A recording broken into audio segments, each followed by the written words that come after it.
네, 큐.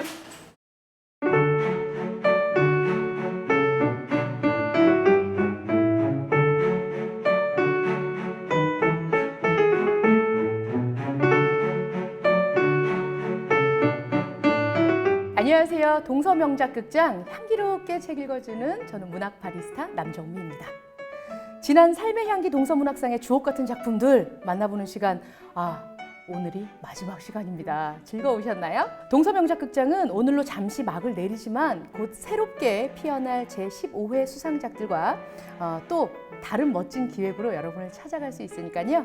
문학 바리스타 저 남정미 그리고 동서명작극장 여러분 잊지 말고 계속 눈여겨봐 주시기 바랍니다.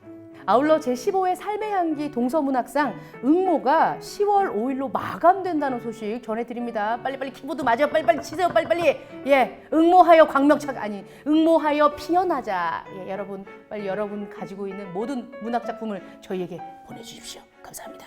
마지막으로 만나볼 책은 바로 2012년에 출간된 제11회 삶의 향기 동서문학상 수상작품집입니다. 이때부터 기존의 동서커피문학상이라는 이름에서 삶의 향기 동서문학상이라는 명칭으로 이름 자체를 바꿨거든요. 문학의 향기가 훨씬 더 깊게 풍기는 보다 문학적인 명칭으로 이름이 바뀌게 되었죠. 여러모로 특별한 의미의 문학의 향기가 있는 수상집인데요. 그중 아동문학 금상작품 하늘에 닿은 종이 비행기를 보다 향기롭게 읽어드릴까 합니다. 심사를 맡으신 이영우, 김한기 작가님께서 이 작품은 구성이 탄탄하고 척박한 현실의 훈훈한 정을 가슴 뿌듯하게 표현하면서 동화 분위기를 잘 살리고 있습니다 라고 평가를 해주셨습니다. 저도 이 작품 읽으면서 선우가 날리는 종이 비행기에 내 몸도 두둥실 실어가지고 종이 비행기 찢어지게 그렇습니다.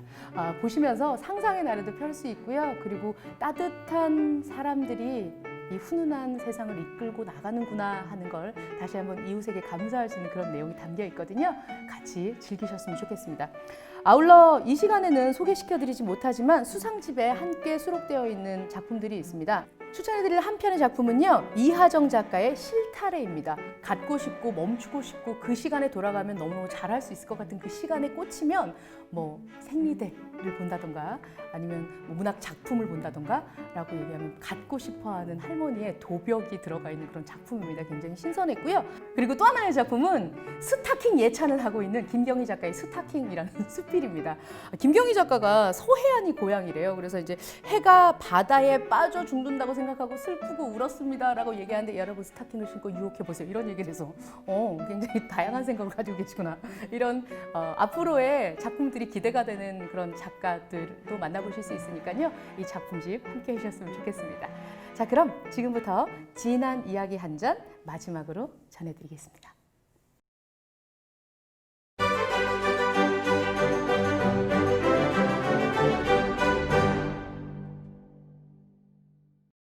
새벽 공기가 얼음처럼 차갑습니다. 찬바람이 어두운 골목을 휘저으며 한바탕 먼지를 일으킵니다. 할아버지는 목을 잔뜩 움츠린 채 빠르게 걷습니다. 빈 손수레가 덜그럭거리며 할아버지 뒤를 쫓아갑니다. 모퉁이를 돌던 할아버지는 기운이 쫙 빠졌습니다. 얌체 할머니가 벌써 와 있습니다. 쓰레기 더미 위에 앉아 박스에 테이프를 뜯으며 할아버지를 힐끔 봅니다. 저 할망구는 잠도 안 자나? 할아버지는 투덜거리며 주위를 휙 둘러봅니다. 쓸만한 재활용품도 이미 다 골라낸 듯 쓰레기 봉투마다 입을 쩍 벌리고 있습니다. 다른 날보다 더 일찍 서둘렀건만 헛수고를 한 기분입니다. 할아버지가 퉁명스럽게 내뱉었습니다. 저번처럼 폐지만 쏙 빼가지 말고 말끔히 치우고 가이소. 괜히 내까지 욕먹게 하지 말고. 할머니는 대꾸도 않습니다. 박스를 납작하게 접어 손수레 안에 차곡차곡 쌓기 바쁩니다. 새벽이 안개처럼 걷히고 어느새 날이 환하게 밝아 있습니다. 할아버지는 햇볕이 자리 잡은 계단에 앉았습니다. 얼었던 손과 발이 한꺼번에 스르르 녹아내리는 것 같습니다. 품속에서 작은 종이 쪽지를 꺼내 펼쳐듭니다. 알지도 못하는 영어가 적혀 있습니다. 몇 년 전 미국으로 간 아들 집 주소입니다. 드물게 오던 전화도 끊기더니 이제는 연락도 안 됩니다. 할아버지는 죽기 전에 아들을 만나보는 게 소원입니다. 돈을 모아 미국에 가면 아들을 만나볼 수 있을 것만 같습니다. 뉘엿뉘엿 해가 집니다. 할아버지는 온종일 모은 폐지를 재활용 수집센터에 가져다주고 돈을 받습니다. 은행 통장에 깨알 같은 검은 숫자들이 커질 때마다 안 먹어도 배가 부른 것 같습니다.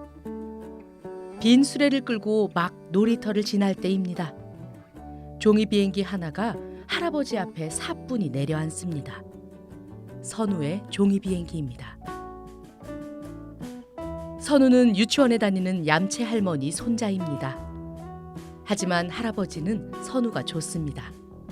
선우를 보면 미국에 있을 손자 생각이 나기 때문입니다. 종이 비행기를 줍는 선우의 손끝이 빨갛습니다.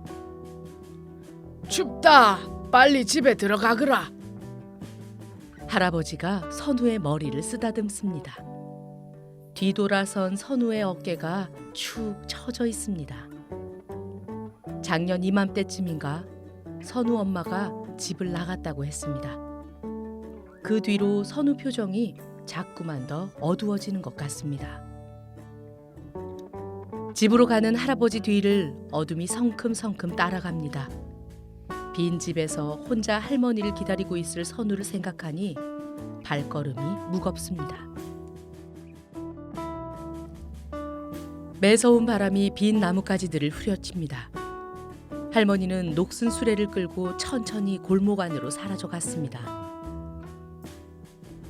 할머니의 뒷모습이 바람에 휩쓸려가는 검은 비닐봉투처럼 위태로워 보입니다. 손수레에 걸터 앉아 음료수 하나 없이 마른 빵을 꾸역꾸역 먹던 할머니 모습도 자꾸만 머릿속을 맴돕니다. 할아버지도 모르게 발걸음이 놀이터를 향하고 있었습니다. 선우가 하늘을 보고 있습니다. 할아버지를 보자 선우가 먼저 아는 척을 했습니다. 다른 날과 다르게 들떠 있었습니다. 할아버지, 내 종이 비행기가 하늘로 날아갔어요. 저쪽 하늘로. 선우가 커다란 나무 뒤쪽을 가리켰습니다. 이제 내 소원이 이루어질 거예요. 소원? 네, 종이 비행기에 소원을 적어서 하늘로 날리면 소원이 이루어진대요. 오늘은 정말 하늘까지 날아갔어요. 선우의 까만 눈동자가 병아리 같습니다. 매일 종이 비행기를 날린 이유를 이제야 알 것 같습니다. 선우 종이 비행기에 뭐라고 적었는데? 이사 가기 전에 엄마가 오게 해달라고요. 내가 이사 가면 엄마가 못 찾아오잖아요. 선우의 목소리가 작아지는가 싶더니 이내 환하게 웃습니다. 그래도 이제 걱정 없어요. 곧 소원이 이루어질 거니까. 선우는 토끼처럼 깡총거렸습니다. 선우가 가고 할아버지는 나무 밑에서 종이 비행기를 주었습니다. 나무에 걸려있던 선우의 종이 비행기가 바람에 떨어졌나 봅니다. 그것도 모르고 선우는 종이 비행기가 하늘로 갔다고 믿고 있었습니다. 가슴이 또 답답해 옵니다. 할아버지는 가슴을 탁탁 두드리며 집으로 향했습니다.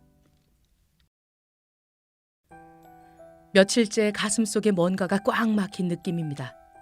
약을 먹어도 통 나아지는 것 같지가 않습니다.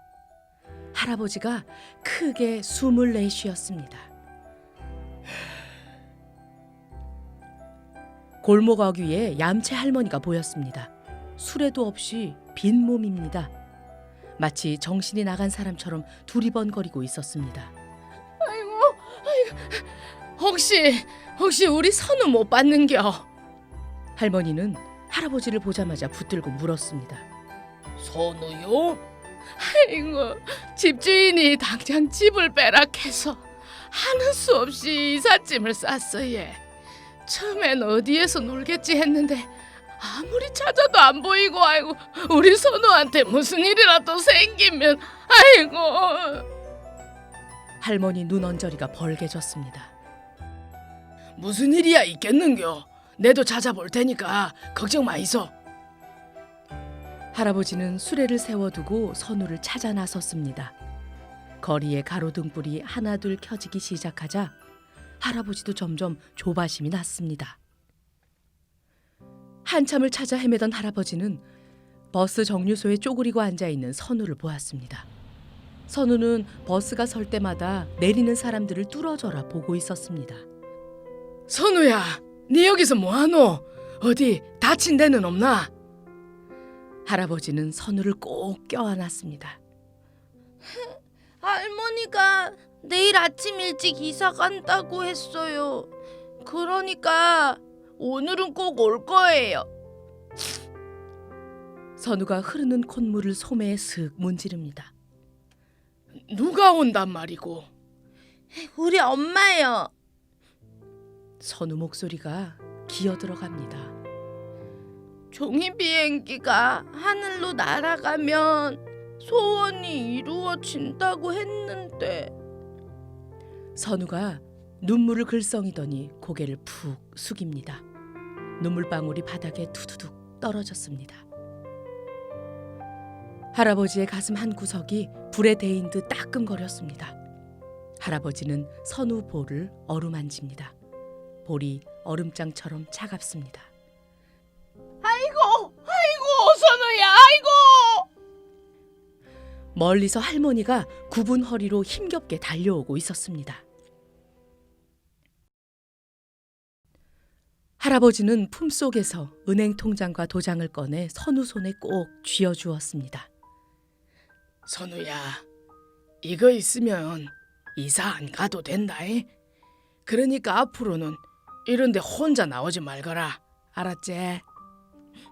이게 뭔데요? 너가 할머니 주마 알아서 할 끼다. 할아버지는 방글에 웃으며 뒤돌아섰습니다. 하늘에는 어느새 별이 총총 박혀 있습니다. 등 뒤에서 당황한 할머니 목소리가 들립니다. 할아버지 입가에 슬며시 미소가 번집니다. 할아버지는 걸음을 멈추지 않았습니다. 그렇게 든든했던 통장이 없는데도 전혀 허전하지 않습니다. 오히려 마음 깊숙이 뭔가가 가득 차오르는 느낌입니다. 그러고 보니 체한 듯 답답했던 속도 뻥 뚫린 듯 후련합니다. 할아버지는 품에서 아들의 주소가 적힌 종이 쪽지를 꺼냈습니다. 투박하고 거친 손으로 천천히 종이 비행기를 접습니다. 하늘에 닿으면 소원이 이루어진다는 선우의 목소리가 귓가에 아른거립니다. 자, 하늘 끝까지 날아가거리! 할아버지는 종이 비행기를 힘껏 날렸습니다. 할아버지의 소원을 담은 종이 비행기가 하늘 높이 높이 날아올랐습니다.